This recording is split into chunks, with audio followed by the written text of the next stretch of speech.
Pranav,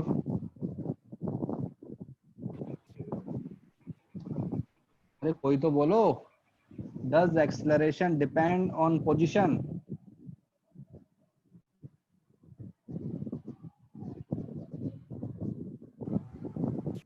sir depend करना चाहिए। Sir indirectly तो करता ही है ना। करना चाहिए। इनडायरेक्टली क्या होता है? या तो होता है या और नहीं होता है, मतलब। सर मतलब वेलोसिटी डायरेक्टली तो डायरेक्टली क्या पोजीशन होता से है? ही रिलेटेड होता है ना। यस। बताओ। तो आप क्वेश्चन नहीं, रिपीट कर ओके सकते हैं? ओके, मुझे बता। क्वेश्चन ये है कि does acceleration depend on position और वेलोसिटी? यस और नो? Answer is no. कैसे? अपने कहते सिंपल सा एग्जांपल ही लेते हैं, ठीक है। सपोज एक पोल है, ठीक है। सपोज ये, इसको हमने ओरिजिन बोल दिया। एक बॉल को मैंने फेंका यहां से, ये बॉल ऐसे गई, तो हर पॉइंट पे अलग अलग वेलोसिटी है इसका। हाँ भाई, है ना? आ गया। यहाँ पे इसका एक्सेलरेशन कितना है? यहाँ की तरफ है ना जी। जब यहाँ पे आ जाएगा उस टाइम भी यहाँ की तरफ जी है, यहाँ की तरफ भी जी है। तो क्या एक्सेलर, हाँ नहीं, ठीक है, ओके। वेलोसिटी की बात करते हैं। यहाँ पे वेलोसिटी u है, यहाँ पे वेलोसिटी v1 है, यहाँ पे वेलोसिटी v2 है, यहाँ पे वेलोसिटी v3 है। क्या हमारा एक्सेलरेशन वेलोसिटी पे डिपेंड कर? हाँ भाई। प्रणव, सर अरे बोलोगे? सब लोग चुप क्यों हो भाई? देखो, एक तो चुपचाप मत बैठे रहो। अगर मैं कुछ पूछ रहा हूँ तो मुझे आंसर चाहिए। कहते हैं हर किसी का आंसर चाहिए, ऐसा नहीं कि किसी एक दो का। Everyone has to answer. हर पॉइंट पे एक्सेलरेशन सेम है, ग्रेविटी डाउनवर्ड। हर पॉइंट का वेलोसिटी अलग अलग है, हर पॉइंट का पोजीशन अलग अलग है। तो क्या एक्सेलरेशन पोजीशन और वेलोसिटी पे डिपेंड कर रहा है? No sir. नहीं। नो तो सर। इसलिए सर अब बात वेलोसिटी की। क्या वेलोसिटी एक्सेलरेशन पे डिपेंड करती है? नहीं। देखो, सपोज यहाँ पे एक्सेलरेशन ये, इसका जो वेलोसिटी है सपोज 20 मीटर पर सेकेंड है, इसका वेलोसिटी 30 मीटर पर सेकेंड है। सपोज इसका एक्सेलरेशन कितना है? 1 मीटर पर सेकेंड स्क्वायर, इसका एक्सेलरेशन 2 मीटर पर सेकेंड स्क्वायर। तो एक्सेलरेशन तो जैसे सपोज तुम मैंने कार के अंदर बैठे हो, कार का एक्सेलरेटर तुमने दबा दिया, तो किसी भी वेलोसिटी पे अगर तुम एक्सेलरेटर को दबाओगे तो गाड़ी स्पीड अप होएगी ना। कि क्या हो? सर तो हम आपका बोलते आवाज हैं कि लैग कर रहा है सर। लैग कर रहा है। हाँ सर बहुत कर रहे हैं। कुछ समझ नहीं आ रहा क्या बोल रहे हो। अच्छा रुको एक बार, मुझे रुको रुको रुको, चेंज करता हूँ मैं, नेटवर्क चेंज कर लेता हूँ।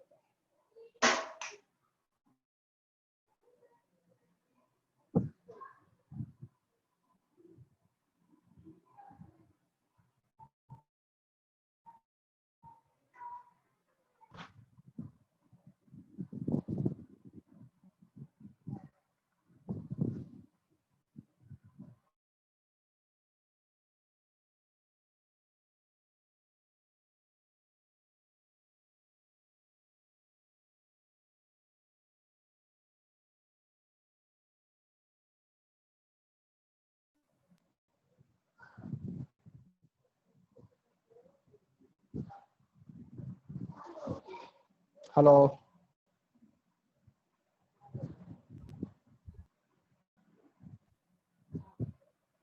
Yes sir.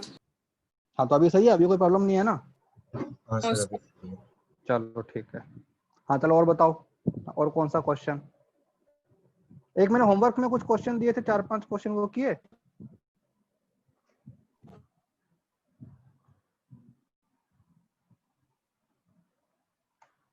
हाँ भाई, सर एक homework में क्वेश्चन में कुछ डाउट है। कौन सा? सर सारे कंप्लीट नहीं हुए हैं। अरे कितना क्वेश्चन दिए थे? 4-5 क्वेश्चन ही तो दिए थे बेटा। सर हाँ CA बताओ 2 के फिफ्थ क्वेश्चन में डाउट है सर। बेटा। तुम यार डाउट क्लास में क्यों नहीं आए थे? सर एक्चुअली मैं थोड़ा सा मतलब था, मतलब मैं सो गया था। एग्जाम सो गया था। अब क्या, कौन सा नहीं क्वेश्चन है सर, बताओ? सोया नहीं था सर। कौन सा क्वेश्चन है? क्वेश्चन फिफ्थ बताओ। क्वेश्चन, फिफ्थ अरे क्वेश्चन। अरे क्वेश्चन बताओ, नंबर नहीं। I don't have paper. The sir मैं क्वेश्चन बता देता हूँ। हाँ a block हाँ of mass 2 kg is kept inside a lift. Lift starts moving downward with an बस acceleration ठीक of है। हाँ हाँ हाँ ये हाँ वाला ठीक सर। है। हाँ क्या किया तुमने? सर कुछ किया ही नहीं सर। अबे क्यों? पता है कैसे करूँ, समझ में नहीं आया। अरे एक लिफ्ट है, ठीक है। कौन से बैच में हो तुम? जून सर बैच में थे या कार्बन फिर? न, हाँ सर नहीं, पहले से ही हूँ सर, मतलब फर्स्ट बेटा। बैच। हाँ तुम्हारा तो रिलेटिव मोशन भी हो गया यार, तो तुम्हारे लिए तो ये क्वेश्चन बहुत इजी होना चाहिए था भाई। सर वही रिलेटिव मोशन सोचा सर, पर वो मुझसे आंसर नहीं निकला सर। ये हमारे पास में लिफ्ट है, ठीक है। ये जो लिफ्ट है इसका एक्सेलरेशन कहाँ की तरफ है? डाउनवर्ड। कितना? 12 मीटर पर सेकेंड स्क्वायर। इसका इनिशियल वेलोसिटी कितना है? 0। यहाँ पे ब्लॉक रखा है। इसका एक्सेलरेशन कहाँ की तरफ है? नीचे की तरफ। कितना होता है इसका? 10 मीटर पर सेकेंड स्क्वायर होता है ना, ग्रेविटी। इसका इनिशियल यस वेलोसिटी कितना है? 0। अब देखो रिलेटिव में सॉल्व करते हैं। हमने ऑब्जर्वर को लिफ्ट पे बिठा दिया, तो हमारा ऑब्जर्वर क्या बन गया? लिफ्ट। अब देखते हैं इसके फ्रेम में। लिफ्ट के फ्रेम में ब्लॉक का वेलोसिटी कितना है initially? 0। Velocity of block with respect to lift equal to velocity of block minus velocity of lift. सब कुछ 0 है तो 0। Acceleration of block with respect to lift क्या आएगा? Acceleration of block minus acceleration of lift, ठीक है। तो acceleration of block मतलब कि एक्सेलरेशन जो लिफ्ट है उसको अपोजिट करके ऐड करना है ना। तो एक्सेलरेशन ऑफ जो लिफ्ट है वो कितना दिया हुआ है? 12। तो मतलब कि ब्लॉक का एक्सेलरेशन कहाँ की तरफ आ जाएगा? ऊपर की तरफ, 2 मीटर पर सेकेंड स्क्वायर। और यहां से यहां तक का डिस्टेंस कितना है बताओ? कितना हाइट दिया था लिफ्ट का? 4 मीटर। तो भाई इसके फ्रेम में इस ब्लॉक को कितना डिस्टेंस ट्रेवल करना है? 4। तो 4 तो डिस्टेंस हो गया, इनिशियल वेलोसिटी 0 है, समझ में प्लस आ गया इसका सर। एक्सेलरेशन कितना है? 2 इंटू टी स्क्वायर। तो टी इक्वल टू 2 समझ में आ गया सर। सेकंड। हाँ और बताओ। बस चलो ठीक है। एक हमारा बुकलेट का ही क्वेश्चन है जो मैंने उस दिन छोड़ दिया था। उसमें एक क्वेश्चन था, पता नहीं शायद एग्जांपल 5 है ना, वो कैट और डॉग वाला है ना। तो इसमें ऐसा है, suppose there is a line, ठीक है, और एक लाइन यहाँ पे वर्टिकल, यहाँ पे एक है डॉग, ठीक है, और यहाँ पे है एक cat. Cat is moving on this line, ठीक है, इसको एक्स एक्सिस बोल देते हैं। कैट जो है वो यहाँ जा रही है और कैट का वेलोसिटी कांस्टेंट है u, ठीक है। तो कैट को अल्टीमेटली यहीं जाना है। डॉग जो है उसका स्पीड कांस्टेंट है, उसका स्पीड तुमको दिया हुआ है v, and always towards cat. Cat की साइड में ही है उसका, मतलब जहां कैट को देखेगा उसका हो जाएगा। जैसे कि अगर मैं इनिशियल वेलोसिटी की बात करूं तो यहाँ कैट है इस वाले पॉइंट पे, ये यहाँ पे, तो इसका वेलोसिटी यहाँ पे। थोड़ी देर बाद यहाँ पे आ जाएगा कैट, तो इसका जो फेस है वो यहाँ की तरफ हो जाएगा, क्योंकि इसको देखना है ना। फिर थोड़ी देर बाद कैट यहाँ आ जाएगा तो इसका वेलोसिटी यहाँ की तरफ हो जाएगा। फिर कैट यहाँ आ जाएगा तो इसका वेलोसिटी इधर, कैट यहाँ आएगा तो वेलोसिटी इधर, कैट यहाँ आएगा वेलोसिटी इधर, कैट यहाँ आएगा वेलोसिटी इधर। कैट यहाँ आएगा और इसने इसको पकड़ लिया, ठीक है। तो this is the actual path of the dog. so this is path of dog। और जो कैट है उसका पाथ तो हमारा स्ट्रेट लाइन है, उसमें तो कोई इशू ही नहीं है। तो अब कोई अपने बता सकता है कि हाउ विल वी अप्रोच, और यहां से यहाँ का डिस्टेंस हमको दिया हुआ है L। अब अप्रोच कौन बताएगा? सर हमें इसमें फाइंड क्या करना है? हमें पूछना है कि after how much time the dog will catch the cat. Find time. Okay sir. Sir हम L को मैक्सिमम हाइट कंसीडर कर सकते हैं क्या? हाँ यस, लेकिन फिर उससे क्या होगा भाई? यहाँ पे एक सेकेंड, यहाँ पे ग्रेविटी तो एक्ट ही नहीं कर रही ना, कोई भी चीज उड़ नहीं रही है, सब लोग ग्राउंड पे चल रहे हैं ना, तो अच्छा ग्रेविटी सर, तो है ना भाई। अबे यार कुत्ता बिल्ली उड़ते हैं क्या? नहीं सर, मुझे लगा वो हाँ, ऐसे ही करना हो। नहीं वो ग्राउंड पे चल रहे हैं, लेकिन इनका स्पीड कांस्टेंट है।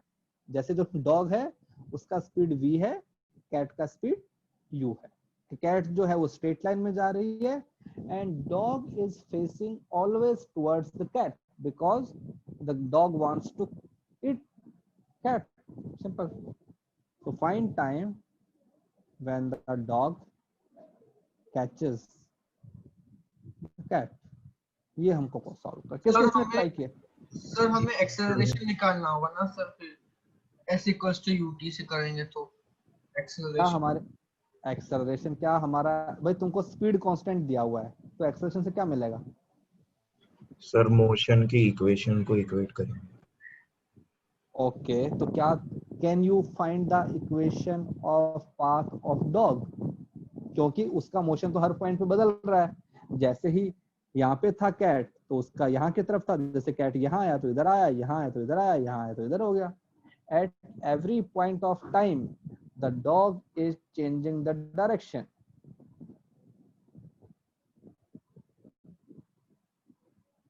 ओके एक पहले बताओ कि एक बुक है I.E. इरोडो। Yes sir problems in physics करके ना? हाँ सर, जनरल फिजिक्स की। प्रॉब्लम्स इन जनरल फिजिक्स किस किस के पास में है? सर मेरे पास है। ओके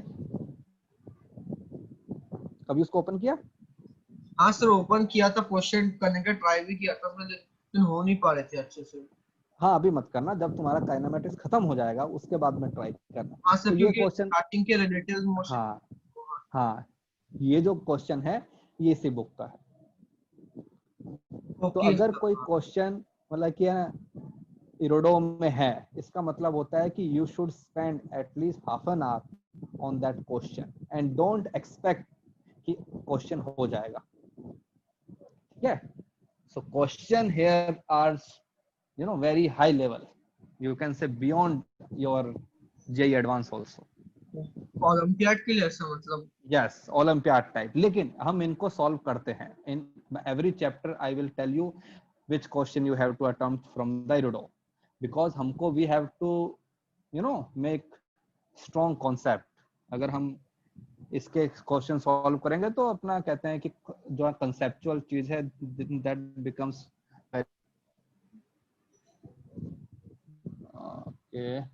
अमृता। ठीक है, तो देखो इस क्वेश्चन को अप्रोच कैसे करना है।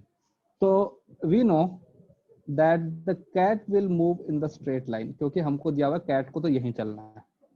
डॉग जो है पहले वो यहाँ पे था, यहाँ पर,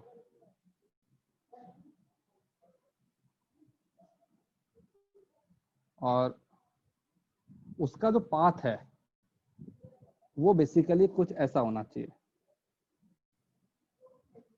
कि वो ये ऐसे चलता चलता चलता कभी तो उसको पकड़ ही लेगा। स्ट्रेट लाइन नहीं है ये, this is some kind of curve.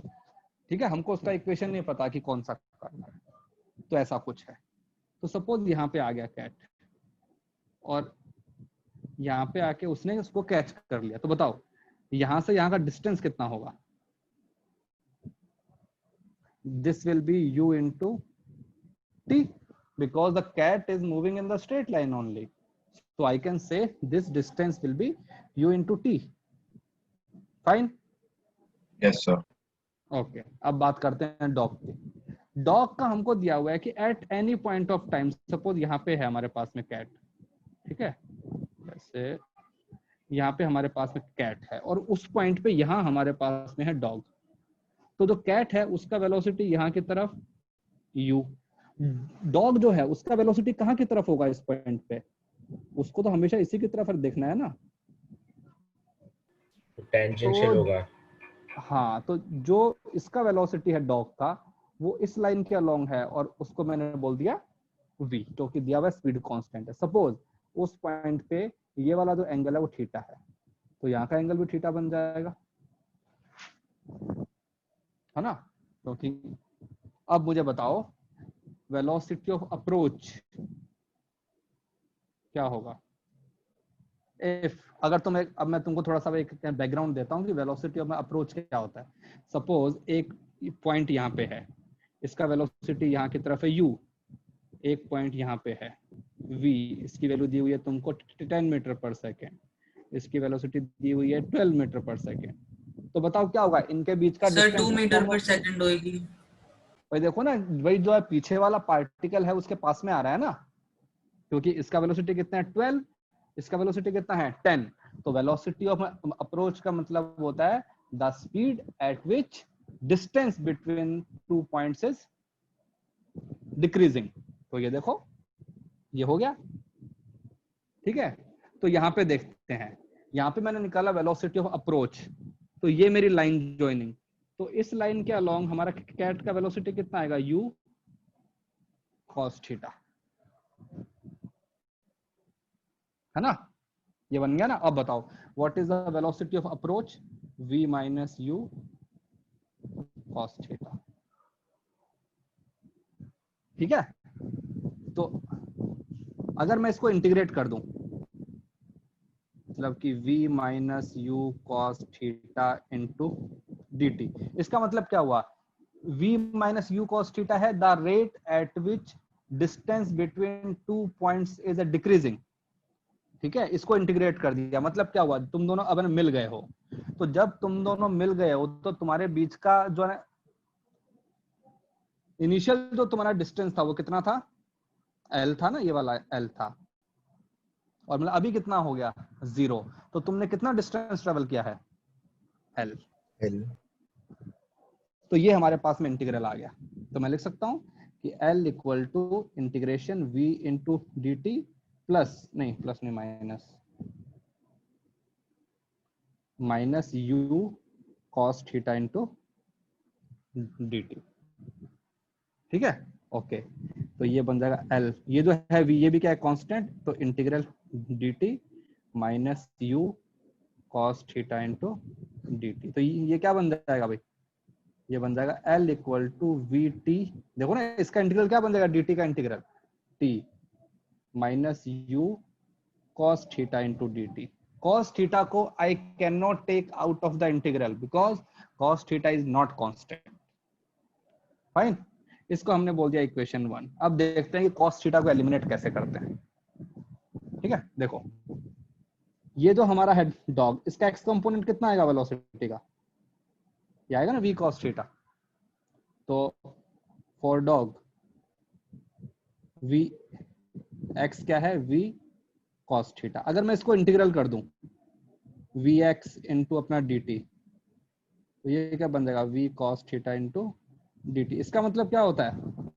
Velocity into time का इंटीग्रल, डिस्प्लेसमेंट, ठीक है। और अगर तुमने वेलोसिटी x डायरेक्शन में लिया है, मतलब कि displacement in the x direction, तो बताओ मुझे डॉग का x डायरेक्शन में कितना डिस्प्लेसमेंट हो गया? जितना दूर तुम्हारा क्या सर गया? ut ut, वो हमको दिया हुआ ut, तो इसकी वैल्यू क्या बन गई? u into T.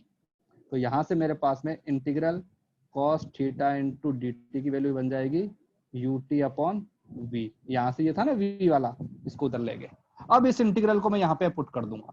हमने इंटीग्रेशन को सॉल्व ही नहीं किया, हमने इंटीग्रेशन को सब्स्टिट्यूट कर दिया। तो कभी कभी चीजें सॉल्व नहीं करते हैं, चीजों को रिप्लेस कर देते हैं बस। तो हमारे पास क्या बन जाएगा, L equal to v t minus u, cos theta की वैल्यू है u upon v into t. क्या बन जाएगा t, L अपॉन ये बन जाएगा v square minus u square, ठीक है, v square minus u square into v. ये हमारे पास में आ गया टाइम। अब देखो इसके अंदर क्या बोल सकते हो कि जो v है उसको u से बड़ा होना ही पड़ेगा, नहीं तो तुम्हारे पास में कैसा टाइम आ जाएगा, नेगेटिव आ जाएगा ना, जो कि पॉसिबल ही नहीं है। तो वेलोसिटी ऑफ डॉग, और you can say speed of dog has to be greater than speed of cat. ठीक है, हाँ भाई चलो इसको लिखो। Yes sir. देखो इसको,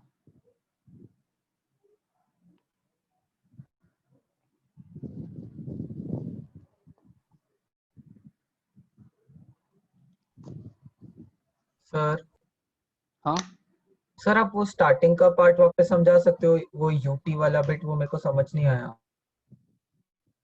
ओके तुमको दिया हुआ था कि the cat is moving along the x axis only ना, ये जो है ना लाइन ये वाली, इसको एक्स एक्सिस बोला हुआ है हमने। तो सपोज कि कैट और डॉग जो है ना टी टाइम के बाद में दे मीट, तो बताओ कैट ने कितना डिस्टेंस ट्रेवल किया होगा, वो तो स्ट्रेट लाइन में जा रही है ना कैट, तो yes sir, speed into time. मतलब कि अगर मैं इस पॉइंट को ओरिजिन बोल दूं तो इस पॉइंट का जो मैं एक्स कोऑर्डिनेट कितना हो जाएगा, u इंटू टी होगा ना। Yes sir. ओके अगर अब मैंने ये वाले पेज पे आओ, अभी देखो हम कलर चेंज करके बताता हूँ, पर्पल वाले को देखना बस। फॉर डॉग vx क्या है, मतलब कि x कंपोनेंट ऑफ वेलोसिटी। देखो ये मेरे पास में v है, इसका एंगल बन रहा है थीटा एक्स एक्सिस के साथ में, तो x कंपोनेंट कितना आएगा, v cos थीटा। तो vx इंटू डी टी मतलब कि velocity in horizontal direction into time, that is displacement in horizontal direction x direction. उसको इंटीग्रेट कर दूंगा तो क्या आ जाएगा, total displacement in the x direction, और उसकी वैल्यू क्या है मेरे पास में, ut। हमको पता है ना, क्योंकि यहाँ पे आके तो उन दोनों को मिलना है। तो इंटीग्रल cos थीटा इंटू अब dt की वैल्यू क्या बन जाएगी, u upon v into T. अब इस वाले इंटीग्रल पे आते हैं। हमने निकाला वेलोसिटी ऑफ अप्रोच। अप्रोच का मतलब होता है जिस लाइन के अलोंग तुम दोनों एक दूसरे को देख रहे हो, उस लाइन के अलोंग वेलोसिटी। तो उस लाइन के अलोंग इसका वेलोसिटी v है डॉग का, और कैट का कंपोनेंट आएगा सिर्फ ये वाला u cos थीटा। तो वेलोसिटी ऑफ जो अप्रोच है वो बन जाएगा v minus you cos theta. इसको इंटीग्रेट कर दिया, वेलोसिटी इनटू टाइम किया, तो क्या बनना चाहिए, टोटल डिस्टेंस। तो इनके बीच में इनिशियल डिस्टेंस था l था, और अभी कितना हो गया फाइनली 0। तो हमारे पास में टोटल जो है ना डिस्प्लेसमेंट है वो तो बन जाएगा l ये वाला, और ये इंटीग्रल बन गया। फिर हमने cos थीटा वाले इंटीग्रल को रिप्लेस कर दिया, because we can not calculate. अगर कोई तुमसे पूछे कि what is the equation of path, so that is very difficult. उस टाइप का इंटीग्रेशन हमको अभी आता ही नहीं है।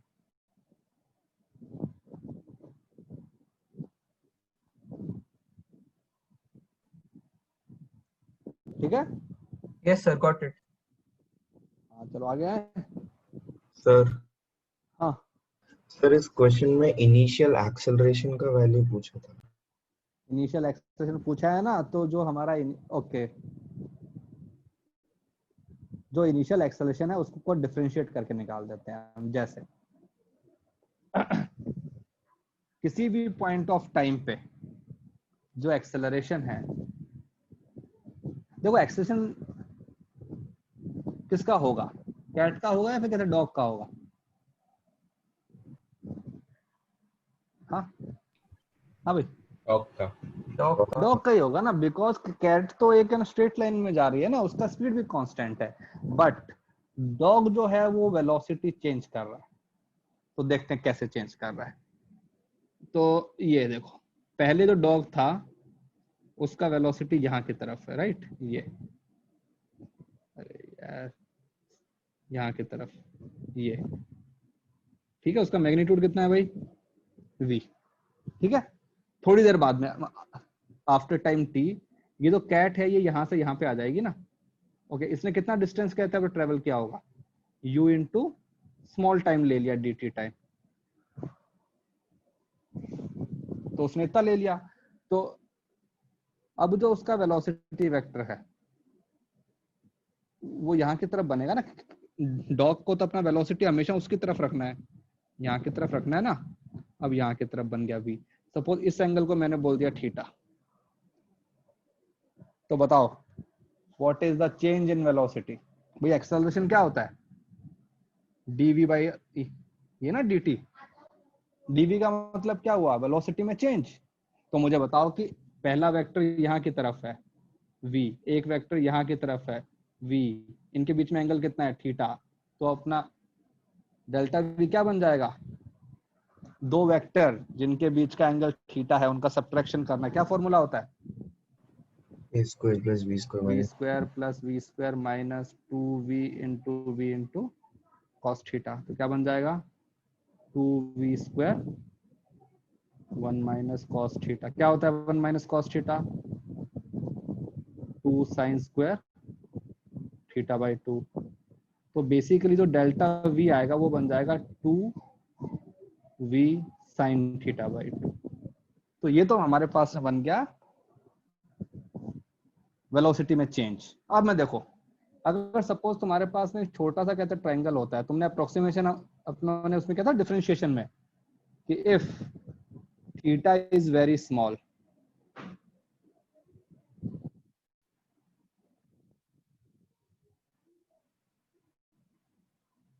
if theta is very small we can write theta approximately sin theta approximately tan theta। जब थीटा बहुत छोटा होता है तो हम ऐसा लिख सकते हैं, ठीक है। तो बताओ ये एंगल तुम्हारे पास में थीटा है, ये जो डिस्टेंस है ये है u इंटू डी टी, और ये जो डिस्टेंस है ये डिस्टेंस है l। तो इस वाले ट्राइंगल में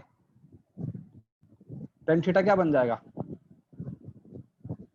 u into d T by L, है ना, परपेंडिकुलर अपॉन बेस। तो मैं लिख सकता हूं कि जो हमारे पास थीटा जो बनेगा, थीटा मेरे पास बन जाएगा u into d T by L, और ये जो साइन थीटा बाई 2 था इसको मैं अप्रोक्सीमेट लिख दूंगा थीटा, तो 2v थीटा बाई 2, इस 2 से ये 2 गया, तो बेसिकली सिंपली बन जाएगा v इंटू थीटा। अब मैं इसको लिखता हूँ एक्सेलरेशन को, dv की वैल्यू क्या है v into theta, v theta क्या है u into d T by L, और इसको इससे ये करना डिवाइड करना है dt से, तो इनिशियल एक्सेलरेशन क्या बन जाएगा v into you by L. ये हमारा इनिशियल एक्सेलरेशन। इसके अंदर हमने थोड़े से अप्रोक्सीमेशन किए हैं, साइन थीटा अप्रोक्सीमेटली थीटा,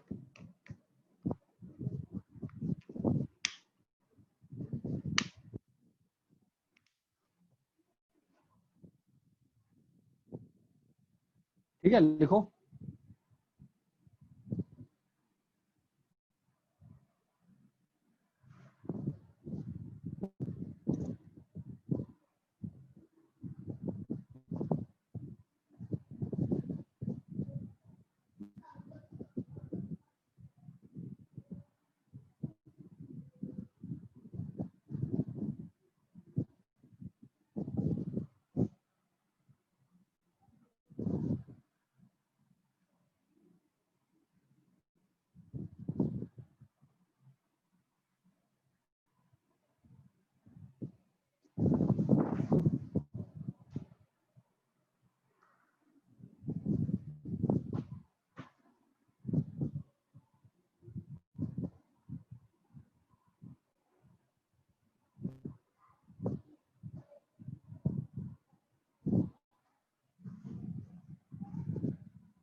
हमें लिख लिया। Yes sir. सर 1 मिनट तक।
सर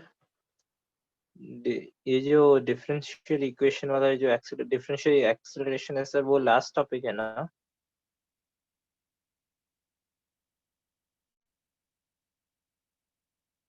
सर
सर आप म्यूट पे हो। अच्छा म्यूट पे हूँ क्या? हाँ हो गया। सर ये जो डिफरेंशियल एक्सेलरेशन है वो लास्ट टॉपिक है क्या? हाँ मतलब कि वेरिएबल एक्सेलरेशन जो है, this is the last topic of kinematics. Now we will start laws of motion. आज ही स्टार्ट कर देंगे इंट्रोडक्शन। यूनिफॉर्म सर्कुलर मोशन वाला पार्ट इसमें नहीं आएगा? नहीं, सर्कुलर मोशन हम करेंगे बाद में, मतलब कि जब हमारा लॉज ऑफ मोशन खत्म हो जाएगा ना, स्ट्रेट लाइन मोशन हमारे खत्म हो जाएंगे, उसके बाद करेंगे सर्कुलर मोशन।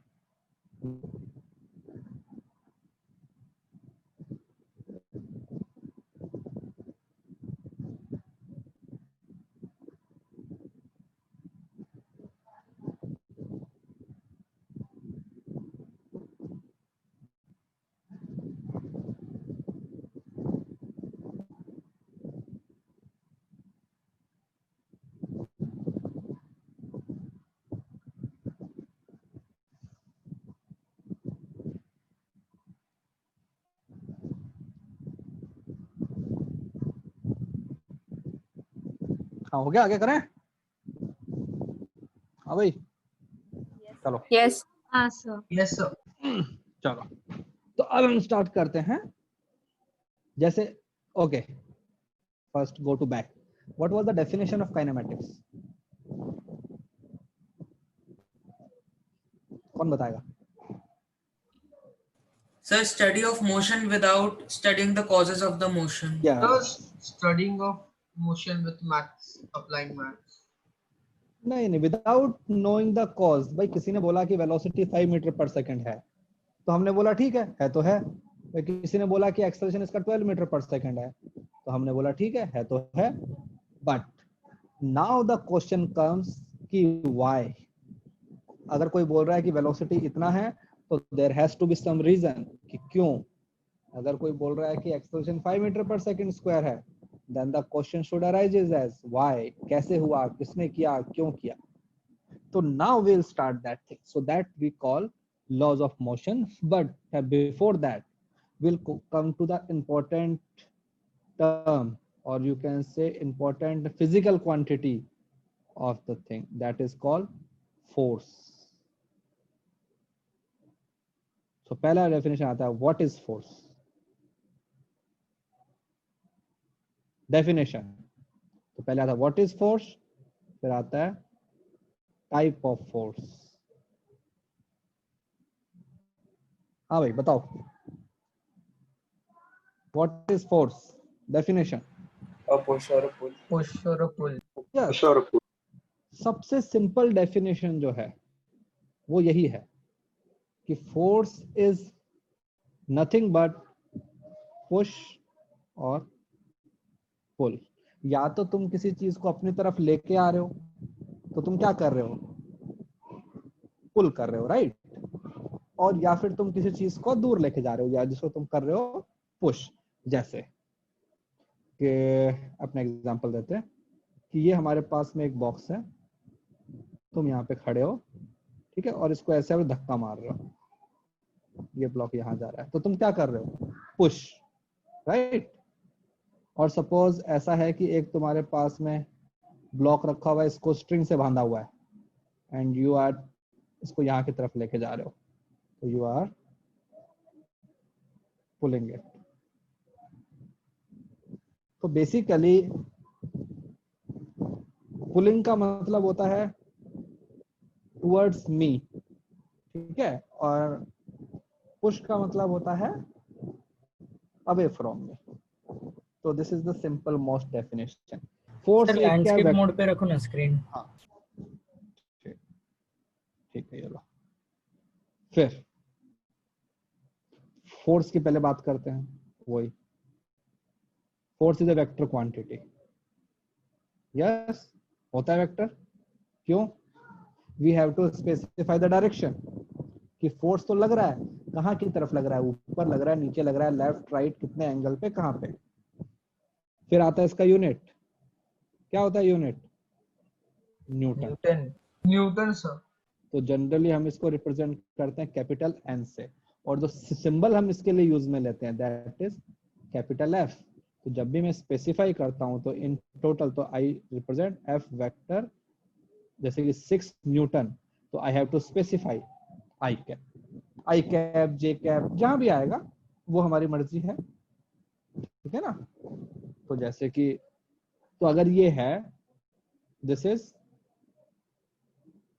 पोलर वेक्टर, ठीक है। मतलब क्या होता है पोलर वेक्टर का? What is polar vector? अबे तुम्हारा सीए था, तुमको आना चाहिए वेक्टर, तो उसमें था, that was part of that thing. What is polar vector?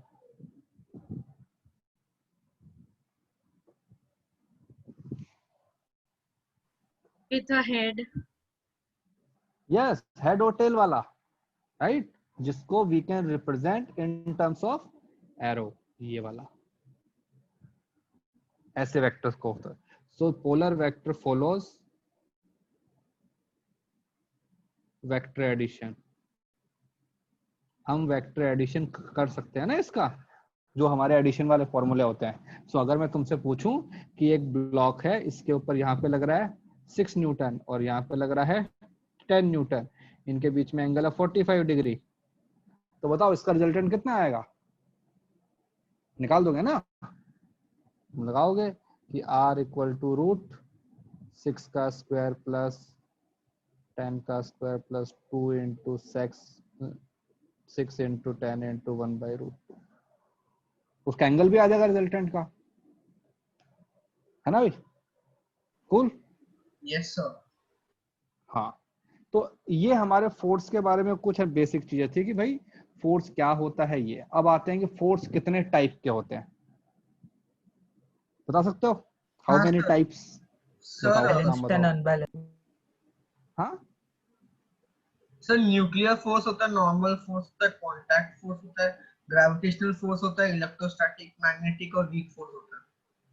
Sir contact और नॉन कांटेक्ट। बस, ओके। अब मैं तुमको बताता हूँ। देखो, एक तो होता है व्हेनेवर कोई तुमको बोले कि what kind of force, then you should know the basis, कि कौन से बेसिस पे। जैसे कि तुम स्कूल में जाते हो, तुमको अगर कोई स्कूल में बोले कि स्कूल के अंदर कितने टाइप के बच्चे हैं, तो तुम क्या आंसर करोगे? हाँ बताओ। किस क्राइटेरिया पे डिवाइड करना है? Exactly, we should know the criteria कि भाई क्लास वाइज मुझे बताना है, कि अपने जेंडर वाइज बताना है, हाइट वाइज बताना है, लेंथ वाइज, मतलब वेट वाइज कैसे, मार्क्स वाइज कैसे। तो I should know the criteria, ठीक है। तो जिसको हम बोलते हैं कि बेसिस ऑफ एन क्लासिफिकेशन।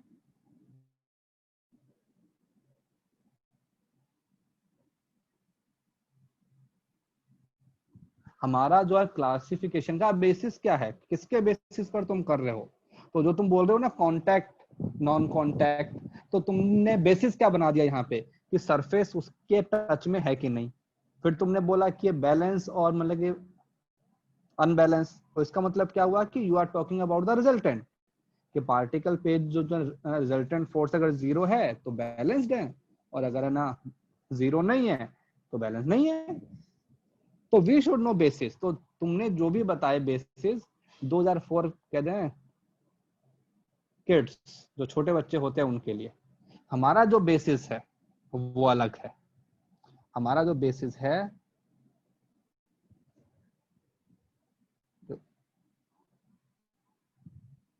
वो बहुत ही अंदर तक है। तो पहला एक वर्ड होता है जिसको हम बोलते हैं फंडामेंटल फोर्स। फंडामेंटल फोर्स का मतलब क्या होता है? ऐसे फोर्स जो कि यूनिवर्स, है या टाइप ऑफ फोर्स है? This is the definition.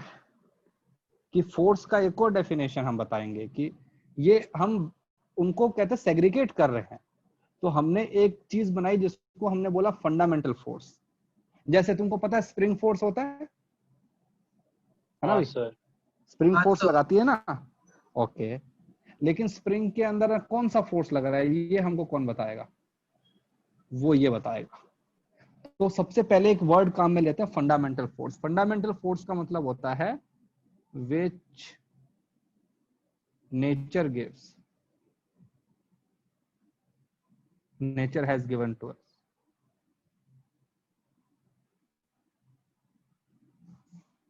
वो हमने नहीं बनाए हैं भाई। स्प्रिंग हमने बनाई है ना, ये तो मानते हो। स्प्रिंग हम बनाते हैं, छोटी हो जाती है बड़ी हो जाती है। Yes sir. फ्रिक्शन फोर्स हम बनाते हैं। हमने कहते हैं सरफेस को स्मूथ कर दिया तो फ्रिक्शन कम हो गया, और सरफेस को थोड़ा सा कहते हैं रफ कर दिया, ज्यादा हो गया। स्ट्रिंग हमने बनाई है ना, तो स्ट्रिंग के अंदर कहते हैं टेंशन लगता है, वो हमने बनाया। ठीक है। बैलेंस फोर्स भी हमने बनाया, मतलब कि अगर मान लो किसी ब्लॉक के दोनों तरफ अगर तुमने ऐसा लगा दिया कि अगर ये ब्लॉक है यहाँ भी 6 न्यूटन और यहाँ भी 6 न्यूटन, तो ये कैसा हो गया? बैलेंस हो गया। और अगर यहाँ पे 6 न्यूटन है, यहाँ पर 8 न्यूटन है, तो ये हमारा अनबैलेंस हो गया। तो ये हमने किए। फंडामेंटल फोर्स का मतलब होता है ऐसे फोर्स जो कि यूनिवर्स ने हमको दिए हैं, हम उनको कुछ नहीं कर सकते, और वो क्यों हुए वो भी हमको नहीं पता। तो there are only 4 types of force. First, gravitation force. ये एक फंडामेंटल फोर्स है। ठीक है। ये फोर्स लगता है बिटवीन टू मासेस, कोई भी दो mass, between any two mass, you can say any, कोई भी ले सकते हो। तो ये कैसे होता है कि अगर एक फोर्स, एक मास यहाँ पे रखा हुआ है m1, एक मास यहाँ पे रखा हुआ है m2, सपोज इनके बीच का डिस्टेंस है r, तो ये फोर्स क्या होता है? Magnitude g m1 m2 upon r square. ये हमारे पास में अट्रैक्टिव इन नेचर है।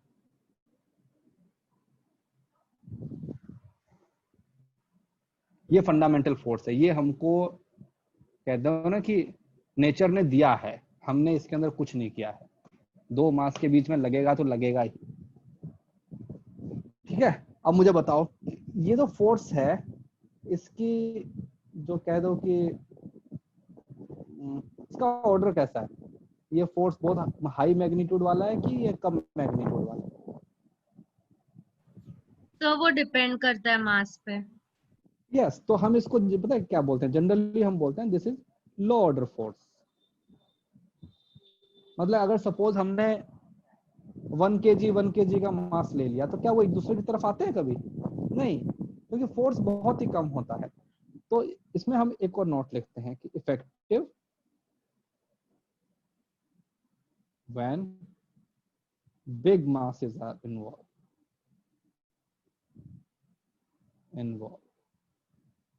like sun, moon, right? मास बिग होने से भी हम लोग लाइक डिस्टेंस कम भी कर सकते हैं ना। हाँ, लेकिन तुम अगर डिस्टेंस, अगर यार देखो कितना कम करोगे बताओ? सर अगर हम लोग डेसिमल में लाइक डाल सके तो फिर डिस्टेंस को तो भी फिर थोड़ा देखो बहुत सिग्निफिकेंट नहीं वैल्यू आ जाएगा फोर्स का ना।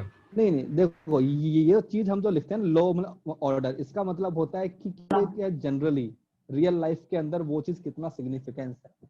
भाई रियल लाइफ में अगर तुम देखोगे तो इसका जो है सिग्निफिकेंस बहुत कम है ना। अगर तुमने उसका उनके बीच का जो डिस्टेंस है वो सपोज तुमने कहते सेंटीमीटर में कर दिया, राइट? तो सेंटीमीटर में कर दिया तो जो तुम्हारा मास होगा वो भी तो एकदम छोटा ही होगा ना। तुमने यहाँ पे रखा एक मास यहाँ पे रखा, सपोज इनके बीच का डिस्टेंस है तुमने बोल दिया 2 सेंटीमीटर, तो ये जो मास है इसका मास कितना हो सकता है बताओ? 1 ग्राम ही तो होगा, 1 ग्राम 2 ग्राम, भाई 100 केजी तो नहीं हो सकता ना। तुम उसकी वो देखो ना, प्रैक्टिकलिटी देखो, 100 केजी का मास होगा वो तो इतना छोटा हो ही नहीं सकता ना फिर।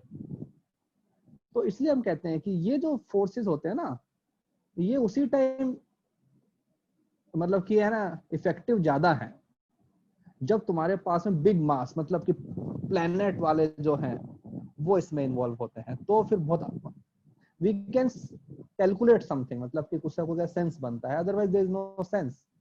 ठीक है, ये बोल this is long distance force. Sir हाँ बेटा, एक बार लो ऑर्डर फोर्स बताइए क्यों? हाँ लो ऑर्डर फोर्स क्यों है, एक बार बताइए। लो ऑर्डर का मतलब होता है कि सपोज यहाँ पे तुम खड़ी हो या यहाँ पे तुम्हारा एक और फ्रेंड खड़ा है, इनके बीच का डिस्टेंस मान लो कि कितना है ना 2 मीटर है। क्या कभी तुमने देखा कि तुम दोनों एक दूसरे की तरफ अपने आप ही आ गए हो? नहीं सर।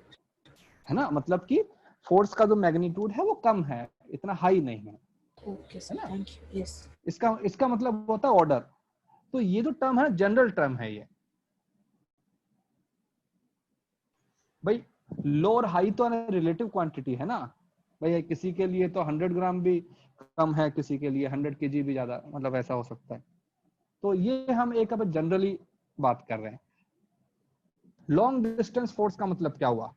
मासेस अगर दूर दूर भी हैं तो भी उनके बीच में फोर्स आ जाता है, जैसे सन और अर्थ जो है, जैसे यहाँ तुम्हारे पास में सन है, यहाँ पे तुम्हारे पास में अर्थ है, इनके बीच का डिस्टेंस तो बिग है ना, बहुत बड़ा है, तो भी ग्रेविटेशन फोर्स लगता है। तो हम फिर बोलते एटॉमिक हैं लेवल पे सर क्या होगा फिर मतलब?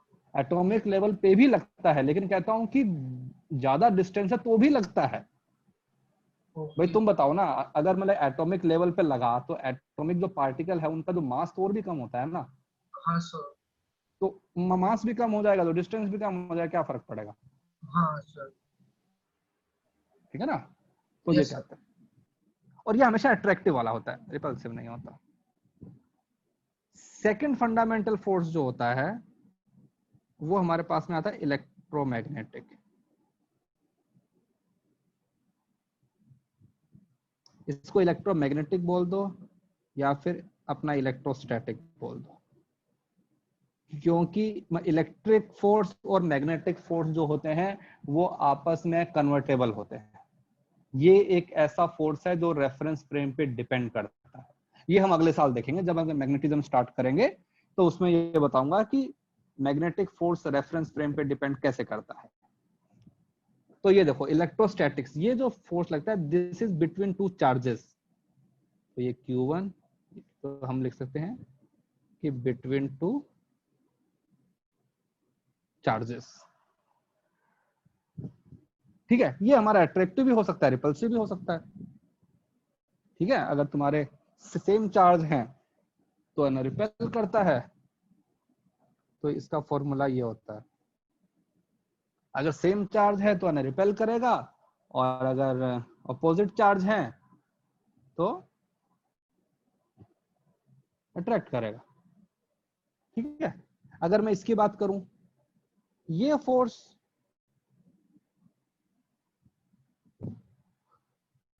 श्रेया बाहर क्यों गई है श्रेया?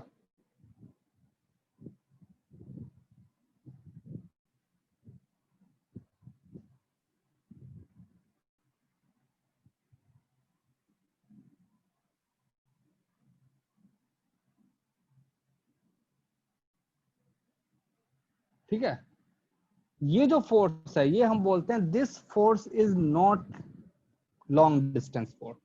ये शॉर्ट अपना डिस्टेंस वाला है, ठीक है। मतलब अगर तुम इसको ओवरऑल देखोगे, सपोज तो तुमने कहते हैं अर्थ के ऊपर चार्ज रखा हुआ है, सन के ऊपर चार्ज रखा हुआ है, तो उनके बीच में इतना नहीं लगता है, मतलब कि अगर कंपैरिजन करोगे तो, ठीक है ना। तो शॉर्ट डिस्टेंस फोर्स है।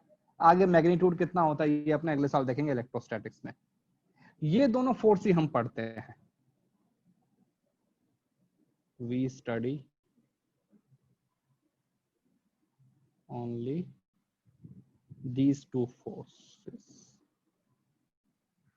बाकी और भी फोर्स होते हैं। 3 आता है weak nuclear force, weak nuclear force and strong nuclear force. Sir इसका ऑर्डर ऑफ फोर्स क्या है, मतलब जैसे ग्रेविटेशन का लो है, इसका क्या है इलेक्ट्रोस्टैटिक का? मैं यू कैन से कि मॉडरेट है, it's not very high and not very low, मतलब यू कैन से कि ऑर्डर इज मॉडरेट, ठीक है। फिर आता है वीक और स्ट्रॉन्ग न्यूक्लियर फोर्स। ये जो फोर्स होते हैं ये होते हैं इनसाइड न्यूक्लियस, न्यूक्लियस के अंदर। अब तुम बताओ, न्यूक्लियस तो अपने आप के अंदर ही बहुत छोटा होता है ना। तो ये जो होते हैं ये वेरी शॉर्ट रेंज वाले फोर्स हैं। न्यूक्लियस से बाहर आते इनका इफेक्ट खत्म हो जाता है, तो इनको जो है, और ये हमेशा बिटवीन न्यूक्लियॉन्स लगते हैं। न्यूक्लियॉन क्या होते हैं भाई? जो न्यूक्लियस के अंदर होते हैं। न्यूक्लियस के अंदर क्या क्या होता है? Neutron, proton. तो ये लगता था प्रोटॉन न्यूट्रॉन के बीच में, प्रोटॉन प्रोटॉन के बीच में, न्यूट्रॉन न्यूट्रॉन के बीच में। और ये बहुत स्ट्रांग होता है, वेरी वेरी स्ट्रांग और अट्रैक्टिव। मतलब इतना ज्यादा होता है कि ये पूरे न्यूक्लियस को कंबाइन करके रखता है। नहीं तो तुम सोचो कि न्यूक्लियस के अंदर प्रोटॉन प्रोटॉन है तो दोनों एक दूसरे को रिपेल करेंगे, तो न्यूक्लियस को तो फट जाना चाहिए ना। लेकिन ये जो फोर्स होते हैं ये पूरे न्यूक्लियस को बाइंड करके रखते हैं। हम इनके बारे में नहीं पढ़ते हैं क्योंकि हमारे पास कोई फॉर्मूला नहीं है इनको निकालने के लिए, और किसी के पास नहीं है। बस ये कहना अप्रोक्सीमेटली। हाँ sir, week nuclear force, strong nuclear force में डिफरेंस क्या है उसका? ये उसके अंदर वाला ही होते हैं। इसमें हम ये करते हैं कि यार जैसे कि प्रोटॉन प्रोटॉन जो है वो है ना रिपेल करते हैं ना, और जैसे कि बाकी वाले जो हैं वो अपने अट्रैक्ट भी करते हैं, तो उस टाइप से वो करते हैं सिग्निफिकेंस। मतलब ऐसा कुछ मेजर डिफरेंस नहीं है दोनों के बीच में? नहीं नहीं नहीं, ये दोनों ही अंदर वाले फोर्स हैं और हमारे पास इसका कोई फॉर्मुलेशन भी नहीं है। कोई जैसे भाई इनके लिए फॉर्मूला है ना कि Q1 Q2, ये इनके लिए कोई फॉर्मूला नहीं है हमारे पास में। हम मान के चलते हैं कि ये यूनिवर्स के सबसे स्ट्रॉन्ग फोर्स हैं, ठीक है। तभी तो जब तुम्हारा न्यूक्लियर बॉम्ब बनता है तो उससे एनर्जी बहुत निकलती है, क्योंकि तुमने ना न्यूक्लियस को ब्रेक कर दिया है। तो ये फोर्स बहुत ज्यादा स्ट्रॉन्ग होता है। अगर तुमने इससे छेड़खानी की तो फिर कुछ तो गड़बड़ हो रही। तो हमको इसके बारे में एक्चुअली पता ही नहीं है। हमने डिवाइड क्यों किया? तो मतलब क्या? वीक और स्ट्रॉन्ग में डिवाइड क्योंकि अगर कोई हाँ, डिफरेंस नहीं है। कर सकते हैं। ये इसलिए किया क्योंकि न्यूक्लियस जो है उसके अंदर 2 टाइप के पार्टिकल होते हैं, प्रोटॉन प्रोटॉन और कहते थे न्यूट्रॉन, ठीक है। अगर तुम कंपेयर करोगे प्रोटॉन प्रोटॉन, ये भी कैसा होता है पॉजिटिव चार्ज, ये भी कैसा होता है पॉजिटिव चार्ज। तो इलेक्ट्रोस्टैट्स वाली जो थ्योरी है उसके हिसाब से अगर देखो तो रिपेल करना चाहिए इनको, है ना। अब जैसे कि प्रोटॉन और न्यूट्रॉन है तो ये पॉजिटिव चार्ज है, इसके ऊपर चार्ज नहीं होता है, फिर न्यूट्रॉन न्यूट्रॉन है। तो न्यूट्रॉन न्यूट्रॉन के बीच जो फोर्स है that is the strong nuclear force हम बोल देते हैं जिसको, क्योंकि भाई इसके अंदर है ना रिपल्सिव का कोई वही नहीं है ना, मतलब ही नहीं है। हाँ, और जो इनके बीच में लग रहा है उसको हम बोल सकते हैं वीक। हाँ सर, इसमें शॉर्टेस्ट कौन सा होगा, वीक न्यूक्लियर फोर्स या स्ट्रॉन्ग न्यूक्लियर? नहीं, ये सब these both forces are inside the nucleus, और इनसाइड जो न्यूक्लियस है उसके बारे में हम कुछ नहीं कह सकते क्योंकि सारे जो न्यूक्लियॉन्स हैं वो एकदम पूरे पास पास ही रहते हैं, सबका डिस्टेंस सेम ही होता है। इसीलिए बोलते हैं कि वेरी, तो बोल सकते हो कि डिस्टेंस जो होता है is order of nucleus size. Nucleus का जो साइज होता है that is I think 10⁻³ something अपने मीटर में होता है। तो ये उस वाले ऑर्डर में होते हैं। इसके अंदर लेकिन दोनों अलग है ना, तो अरे हमने उनको वही देखो, हमने बनाया हुआ है अपनी कन्वीनियंस के लिए कि भाई उसके अंदर प्रोटॉन प्रोटॉन है और कहते हैं न्यूट्रॉन न्यूट्रॉन है, तो हमने दो पार्ट में डिवाइड कर दिया। अगर तुम्हारे सामने लिखा हुआ है तो तुम उसको आइडेंटिफाई नहीं कर पाओगे कि इनके बीच में स्ट्रॉन्ग लग रहा है कि और न्यूक्लियन लग रहा है। क्या तुम न्यूक्लियस के अंदर देख सकते हो कि प्रोटॉन कहाँ बैठा है और न्यूट्रॉन कहाँ बैठा है? नहीं भाई, तुमने एटॉमिक स्ट्रक्चर पढ़ा है ना, तो एटॉमिक स्ट्रक्चर उसमें ऐसे बनाते हो कि ये तुम्हारा न्यूक्लियस, ये तुम्हारे पास में इलेक्ट्रॉन। तो इस न्यूक्लियस के अंदर क्या बता सकते हो कि यहाँ पे प्रोटॉन है, यहाँ पे प्रोटॉन है, यहाँ न्यूट्रॉन है, यहाँ न्यूट्रॉन है? नहीं, सब कुछ मिक्स होता है, ठीक है ना। तो हमको नहीं पता कि सबका जो डिस्टेंस जो आएगा, जो डिस्टेंस की जो रेंज है वो तो है ही बहुत छोटी, क्योंकि because that is the nucleus order, nucleus के अंदर हो ना, तो डिस्टेंस तो कम ही है। और ये दोनों ही फोर्स कैसे हैं? बहुत ही ज्यादा अट्रैक्टिव नेचर के हैं, इसीलिए हमारा जो न्यूक्लियस है वो स्टेबल है। अब स्ट्रॉन्ग क्यों बोला, वीक क्यों बोला? काफी जो न्यूक्लियस होते हैं वो ना ब्रेक हो जाते हैं ना, राइट? वही होते हैं ना, जैसे कि यूरेनियम जो है उसके अंदर अगर तुम एक्टिविटी कराते हो तो अपना एटम बॉम्ब बन जाता है। तो ऐसे न्यूक्लियस जो होते हैं जो कि ब्रेक हो जाए तो हम बोलते हैं कि इनके जो न्यूक्लियर फोर्स है वो वीक है। और जिस न्यूक्लियस को तुम तोड़ ही नहीं पाते हो, मतलब कि उसका जो न्यूक्लियर फोर्स है वो बहुत ज्यादा स्ट्रॉन्ग है। हमारे पास we don't have any number और वैल्यू टू से कि नहीं ये इतना ये इतना, नहीं, बस एक कंपैरिजन का स्केल है, इसलिए हम इनको नहीं पढ़ते हैं, हम बस इन्हीं दोनों को पढ़ते हैं। और तुम्हारे सारे फोर्स, चाहे वो स्प्रिंग फोर्स हो, चाहे वो क्या बोलते हैं स्ट्रिंग हो, फ्रिक्शन हो, जो भी हो, सारे फोर्स जो होते हैं वो है ना यही दोनों फोर्स होते हैं, या तो ग्रेविटेशन होता है या इलेक्ट्रोस्टैटिक्स होता है, बस। इसके अलावा यूनिवर्स में कोई फोर्स है ही नहीं, ठीक है। तो बस आज इतना ही करेंगे, अगली क्लास में तुमको थोड़ा सा अच्छा कराएंगे। अपने लेक्चर नोट्स में इसके डाल दूंगा, थोड़ा सा पढ़ के आना, डायग्राम वायग्राम देख के आना, ठीक है। सर आप वो एरोडोबिक क्वेश्चन मार्क कर मतलब देख सकते हो क्या क्या करना है? हाँ वो मैं अपने आप, पहले तुम बाकी चीजें पूरी करो। इरोडो कब करते हैं? जब तुम्हारा बाकी सब कुछ खत्म हो जाता है, उसके बाद इरोडो करते हैं ना, तो वो मैं बता दूंगा टाइम टू टाइम, ठीक है। Yes sir. चलो जाओ, thank you sir, bye sir. Sir. हाँ बेटा बोलो। क्लास तो 5:30 तक है ना, तो 5:30 तक है क्या? हाँ सर। हाँ सर 5:30 तक। चलो फिर तो और आगे करेंगे, लो। पता नहीं मुझे क्यों लगा कि 5:15 तक है। अच्छा रुको रुको रुको, फिर तो कंटिन्यू करेंगे भाई। Why will I leave early? चलो आगे आते हैं। अब जैसे कि बात करें फोर्स, जो कि तुमको पता है कि कौन कौन से फोर्स तुम कहते जनरली काम में लेते हो, बताओ कौन कौन से फोर्स में पढ़ते हो जनरली तुम? हाँ फ्रिक्शन को फंडामेंटल फोर्स क्यों नहीं बोलते? हाँ क्या बोल रहे हो बेटा? सर फ्रिक्शन को फंडामेंटल फोर्स क्यों नहीं मानते? फ्रिक्शन फंडामेंटल फोर्स है ही नहीं, बताऊंगा ना अभी कि क्यों नहीं है वो, ठीक है। तो देखो सबसे पहले हम स्टार्ट करते हैं स्प्रिंग। स्प्रिंग फोर्स पता है सबको? हाँ भाई, हेलो।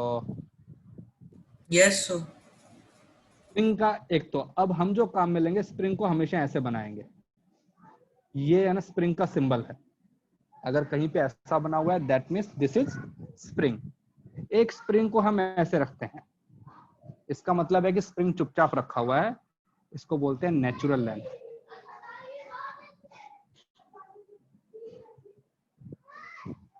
नेचुरल लेंथ का मतलब होता है कि स्प्रिंग कोई फोर्स नहीं लगा रहा। स्प्रिंग फोर्स कब लगाता है? या तो तुम उसको एक्सटेंड करते हो या फिर उसको कंप्रेस करते हो ना। अगर मान लो स्प्रिंग तुम्हारे सामने ऐसे रखा हुआ है तो किसी को कोई अपने इशू ही नहीं है।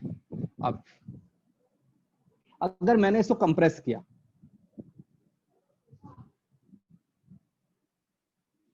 या फिर मान लो एक्सटेंड कर दिया, तो ये देखो ये जो है पार्ट, इसको बोलते हैं एक्सटेंशन। एक्सटेंशन का मतलब होता है कि स्प्रिंग को मैंने खींचा है बाहर की तरफ, ठीक है, और अगर ये एक्सटेंशन की वैल्यू है x, तो ये जो स्प्रिंग है ये अंदर की तरफ फोर्स लगाएगी kx।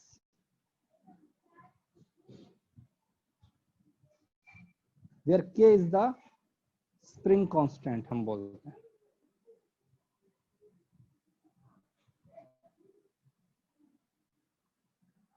ठीक है, तो हम बोलते हैं कि स्प्रिंग जो है अप्लाइज फोर्स। सर मैं डिस्कनेक्ट हो गया था सर, थोड़ा सा बता सकते हैं अपने वो जो स्ट्रॉन्ग न्यूक्लियर। अरे नहीं, स्ट्रॉन्ग के बाद ये किया, स्प्रिंग स्टार्ट किया। स्प्रिंग पता है क्या होता है? एक और बार एक्सप्लेन कर दीजिए। हाँ, एक और बार एक्सप्लेन कर दीजिए सर, थोड़ा डिस्कनेक्ट हो गया। ये वाला नहीं सर, वो जो स्प्रिंग वाला। हाँ स्प्रिंग ना, तो पहले बताओ ना स्प्रिंग होता क्या, देखा है ना कभी स्प्रिंग? तो यस सर देखा है। ओके, अगर तुम एक स्प्रिंग लेके आए, तुमने चुपचाप उसको रख दिया कहीं पे, क्या स्प्रिंग फोर्स लगाती है? नहीं सर, नहीं लगाती, नहीं लगाती है। स्प्रिंग फोर्स कब लगाती है? जब जब तुम या तो उसपे उसको या तो उसको कंप्रेस करते हो तो फोर्स लगाती है, या फिर उसको एक्सटेंड करते हो तो फोर्स लगाती है, राइट? Yes sir. अगर सपोज ये स्प्रिंग है, जब मैंने कोई फोर्स नहीं लगा रखा है, इसको हम बोलते हैं नेचुरल लेंथ। नेचुरल लेंथ का मतलब होता है कि फोर्स इक्वल टू 0, कोई फोर्स नहीं लगा रही है स्प्रिंग, ठीक है। अब मैंने स्प्रिंग को खींच दिया, थोड़ा सा एक्सटेंड कर दिया, एक्सटेंशन, सपोज मैंने उसको x अमाउंट से एक्सटेंड कर दिया, तो स्प्रिंग यहाँ पे आ जाएगी। तो तुम खुद इस चीज को रियलाइज करके देखो कि अगर तुम अपने हाथ से स्प्रिंग को खींचा, तो स्प्रिंग कहाँ की तरफ फोर्स लगाती है तुम्हारे हाथ पे? अंदर की तरफ लगाएगी या फिर बाहर की तरफ? कहाँ की तरफ? मतलब लाइक हम जिस तरफ करते हैं उसके ऑपोजिट डायरेक्शन में लगाते हैं। हाँ, अगर मैं स्प्रिंग को बाहर लेके जा रहा हूँ तो स्प्रिंग कहाँ की तरफ फोर्स लगाती है? मैं कहता हूँ यहाँ पे अंदर की तरफ ना, तो तभी मैं कहता हूँ कि स्प्रिंग फोर्स लगता है k टाइम्स x। ये जो k है इसको हम बोलते हैं स्प्रिंग कांस्टेंट। सर वो x लेंथ है क्या, एक्सटेंशन? ये एक्सटेंशन कि तुमने नेचुरल लेंथ से कितना ज्यादा उसको खींचा है, ठीक है। और अगर तुमने कंप्रेस कर दिया, तो सपोज ये इसका नेचुरल लेंथ था, तुम कंप्रेस करके उसको यहां तक लेके आ गए। अब बताओ अगर कंप्रेशन उसके अंदर हो गया सपोज y, तो अब स्प्रिंग कहाँ की तरफ फोर्स लगाएगी, अंदर की तरफ या बाहर की तरफ? बाहर की तरफ, बाहर की तरफ। और ये जो फोर्स लगाएगी ना, इसको मैंने एफ में एस लिख दिया, स्प्रिंग। तो ये यहाँ पे एफ एस क्या बन जाएगा, k इंटू वाई। कहाँ की तरफ? यहाँ की तरफ। इसमें कहाँ की तरफ? यहाँ की तरफ। तो मैं एक चीज लिखता हूं कि spring always applies force towards natural length. देखो ना, जब तुम उसको नेचुरल लेंथ से बड़ा कर देते हो तो वो छोटा होने का ट्राई करती है, जब तुम उसको छोटा कर देते हो कंप्रेस करके तो वह ना बड़ा होने का ट्राई करती है। मतलब spring always tries to come into natural length, ठीक है। और फोर्स कहां की तरफ लगता है? Forces along the length. जहां पे स्प्रिंग का लेंथ है, देखो ना, जैसे यहां की तरफ लेंथ है तो इसी लाइन के अलोंग, या तो लेंथ से अवे कर रहा होगा फोर्स, या फिर लेंथ के टुवर्ड्स कर रहा होगा फोर्स। अब इस फोर्स को अगर मैं फंडामेंटल फोर्स की फॉर्म में देखूं तो ये कौन सा फोर्स है बताओ? ये है इलेक्ट्रोस्टैटिक्स फोर्स।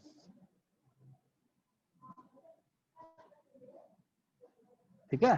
अब इलेक्ट्रोस्टैटिक फोर्स कैसे हुआ? जब मैं स्प्रिंग को खींच रहा हूं तो इसके जो मॉलिक्यूल थे वो वापस एक दूसरे को वापस आने का ट्राई करते हैं, ठीक है। तो वो जो जिस फोर्स को हम स्प्रिंग फोर्स बोल रहे हैं वो बेसिकली इलेक्ट्रोस्टैटिक फोर्स ही है। इसलिए हम बोलते हैं कि यूनिवर्स में जो भी फोर्स जो है ना एग्जिस्ट कर रहे हैं वो हमारे फंडामेंटल फोर्स के ही टाइप हैं। सर वो इलेक्ट्रोस्टैटिक फोर्स की वो एक बार बताओ ना।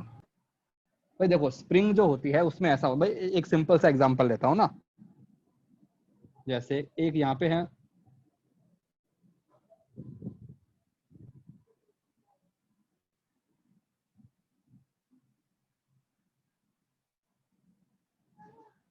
सपोज एक यहाँ पे तुम्हारे पास में मॉलिक्यूल है, ठीक है, एक यहाँ मॉलिक्यूल है,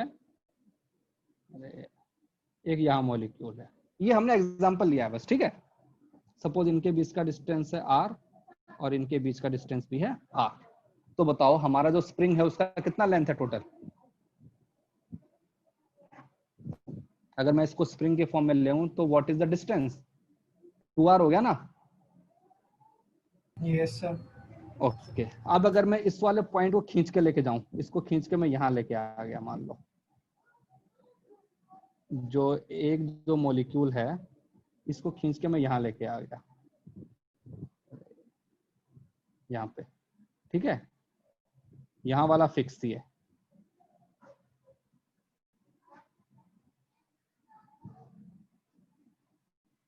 ये देखो। तो अब ये क्या है कि ये जो मॉलिक्यूल है और ये जो मॉलिक्यूल है और ये जो मॉलिक्यूल है इनके बीच का डिस्टेंस क्या हुआ? बढ़ गया। अगर इनके बीच का डिस्टेंस बढ़ गया तो ये जो चीजें हैं ये है ना इक्विलिब्रियम में नहीं है। इक्विलिब्रियम का मतलब होता है जब किसी फोर्स पे हर तरफ से लगने वाले फोर्स का मैग्नीट्यूड 0, ठीक है। तो अब मैं यार मैं इसको इतना नहीं बता पाऊंगा तुमको, क्योंकि तुमको आती नहीं है अभी चीजें इतनी, हम आगे करेंगे। कोई भी एटॉमिक स्ट्रक्चर जो होता है वो कुछ ऐसा होता है, देखो ये ग्राफ होता है, ये पोटेंशियल एनर्जी, ये उसका डिस्टेंस, ठीक है। तो मैं इसको बाद में बताऊंगा जब तुमको थोड़ी बहुत चीजें मतलब आ जाएंगी। अभी बस ये मान के चलो कि ये जो फोर्स होता है इलेक्ट्रोस्टैटिक ही होता है, ठीक है। नहीं तो फिर तुम बोलोगे कि पोटेंशियल एनर्जी क्या होता है, तो will not go into those in detail right now. तो अभी के लिए बस इतना याद रखो।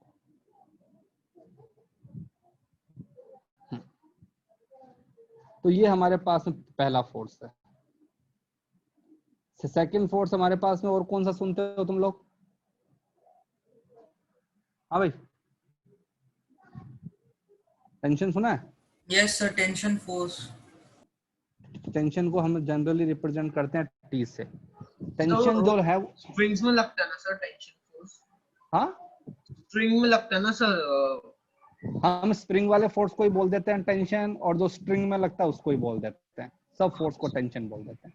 सर में भी लगता है ना? ये भी फंडामेंटल फोर्स है क्या? नहीं, फंडामेंटल नहीं है। Tension force is also electrostatic force.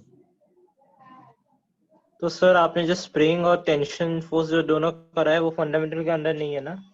नहीं, फंडामेंटल तो वो 4 खत्म हो गए हैं। अब यूनिवर्स में जितने भी फोर्स हैं वो उन्हीं के हैं, टाइप हैं, ठीक है।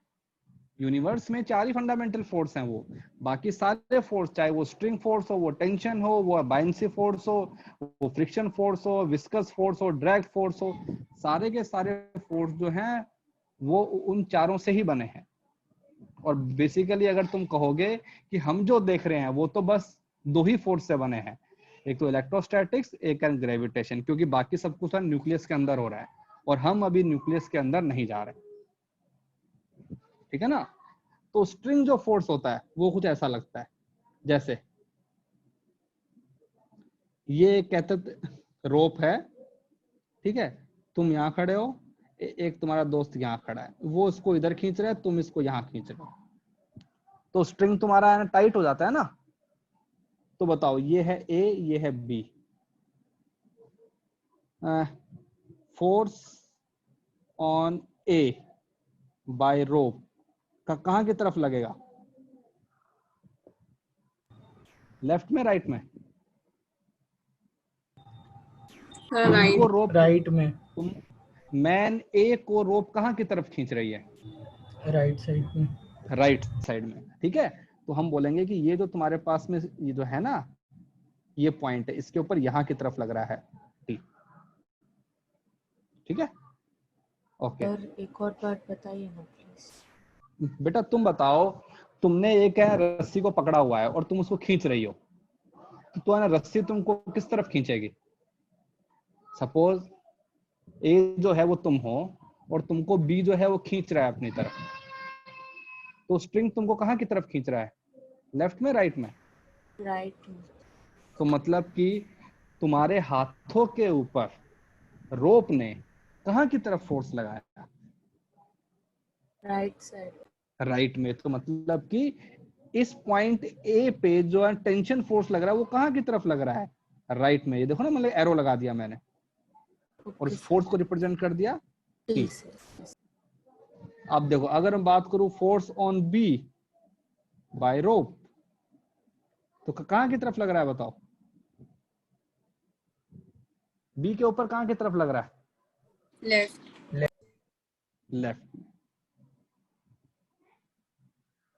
ठीक है। तो जब भी टेंशन फोर्स की बात करते हैं तो हम हमेशा ही ऐसे रिप्रेजेंट करते हैं, ये डबल एरो से, ठीक है। तो हम बोलते हैं कि ये जो फोर्स है ये लगता है हमेशा ही अलोंग द लेंथ, और ये फोर्स हमेशा ही कैसा फोर्स है? पुलिंग फोर्स है। पुलिंग फोर्स का मतलब क्या होता है? रोप अपनी तरफ खींचता है तुमको। क्या तुम रोप से किसी को पुश कर सकते हो? नहीं, क्योंकि स्लैक हो जाएगी वो, तो है ना। रोप से सिर्फ क्या करते हो? पुल करते हैं। तो रोप का जो आता है टेंशन जो आता है, that is always pulling force. Spring का कैसा होता है, पुलिंग या पुशिंग? तो दोनों करते हैं। दोनों होता है ना, दोनों। डिपेंड जैसे कि करता है। देखो इसके अंदर क्या आ रहा है? पुलिंग, और इसके अंदर क्या आ रहा है? पुशिंग। इसी के लिए हमने स्ट्रिंग और स्प्रिंग इसको अलग अलग पढ़ते हैं ना। ये जो है इसको हम बोल देते हैं स्ट्रिंग। स्ट्रिंग का मतलब होता है रोप। फोर्स उसके वाले को भी है टेंशन ही बोलते हैं, इसके वाले को भी कहते हैं टेंशन ही बोलते हैं, लेकिन दोनों टेंशन में डिफरेंस है। स्प्रिंग जो होती है पुल भी कर सकती है, पुश भी कर सकती है। स्प्रिंग जो है, ये जो स्ट्रिंग जो है, ये सिर्फ पुल कर सकती है, पुश नहीं कर सकती। हमको इन चीजों को याद रखना है, ये बाद में बहुत काम आती है, माइन्यूट चीजें। फाइन? हाँ भाई। सर आप एक बार रिपीट कर सकते हैं? रोप जो होती है, रस्सी जो होती है, दैट कैन ऑलवेज पुल। क्या रस्सी से किसी को पुश कर सकते हो? हाँ बताओ, किया है कभी? हाँ, no sir. No sir. Yes. तो इसीलिए हम बोलते हैं कि स्ट्रिंग जो होती है, स्ट्रिंग या रोप, रोप में जो फोर्स लगता है tension force, that is always along length and pulling. ये हमेशा पुलिंग फोर्स ही लगाता है। On the other and spring जो होती है, स्प्रिंग जो है वो है ना पुल भी कर सकती है और पुश भी कर सकती है, क्योंकि तुम स्प्रिंग को एक्सटेंड भी कर सकते हो और कंप्रेस भी कर सकते हो। भाई रस्सी को थोड़ी ना कंप्रेस कर सकते हो, तुम कंप्रेस करोगे वो स्लैक हो जाएगी, वो तो गुच्छा बन जाएगा पूरा, कोई मतलब ही नहीं रहेगा फिर फोर्स का, है ना। तो ये दो डिफरेंस हैं जो कि हमको याद रखने हैं। फाइन? हाँ भाई, चलो बस इतना ही यस करेंगे सर। आज। परसों से क्वेश्चन करना स्टार्ट करेंगे, कि ये तो बस इंट्रोडक्शन था, फिर अपना क्वेश्चन करना स्टार्ट करेंगे। चलो bye bye. Thank you sir. Sir कल भी हमारा क्लास होगा ना? सर क्या है क्या? हाँ सर, कल एक क्लास है sir, same timing. Same time पे? और फिर उसके बाद कब है? परसों? सैटरडे को है। उसके बाद को है सैटरडे को शायद। है सर। के बाद, हाँ वो कहते हैं मैं संडे वाला क्लास हटा दिया ना अब, इसलिए। सर तो संडे हर तुम्हारा, थर्सडे को होगा। हाँ हाँ, अब तुम्हारा कहते संडे फ्री रहा करेगा आप। अरे तो कहाँ गए?